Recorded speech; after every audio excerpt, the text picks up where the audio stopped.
Les écorces, ça a commencé déjà il y a maintenant pas mal d'années. Je crois que c'était en 2006. Tout à fait par hasard, je me promenais en forêt.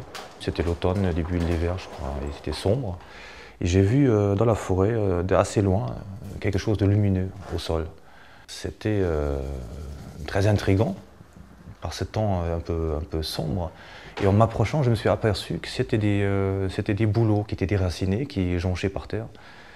Et la blancheur de ces écorces, c'était très très lumineux, c'était magnifique.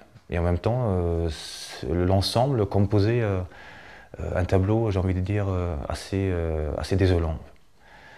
Et ça me faisait penser au désastre de la guerre de Gouria.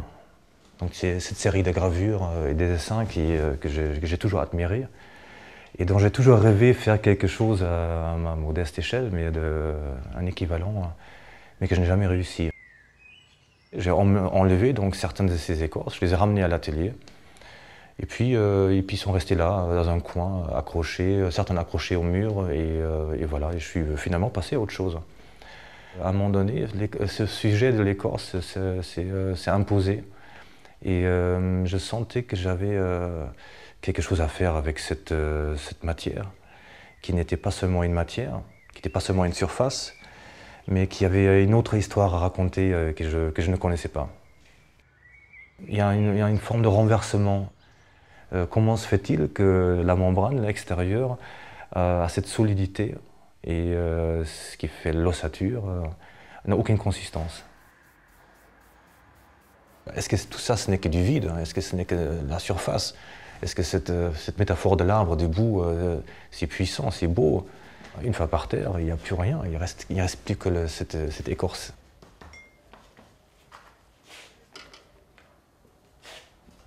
En parlant du vide et du plein, c'est vrai que la thématique du sujet de la vanité dans la peinture est certainement présente quelque part. En fait, ce thème-là, il est présent depuis très longtemps dans ma peinture. Et j'avais l'impression, en travaillant sur les écorces, ce sujet-là, il était comme, je ne sais pas, à l'arrière-fond quelque part. Il était présent aussi. Le monde est-il creux? Est-il vide, vide de sens? Ce qui nous renvoie à l'absurde, au sujet, à la thématique, à la grande question de l'absurde, traitée tellement bien par Camus.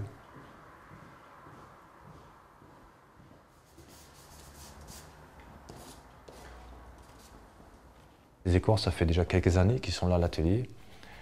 Et je les peins et je découvre à chaque fois quelque chose de différent, de nouveau.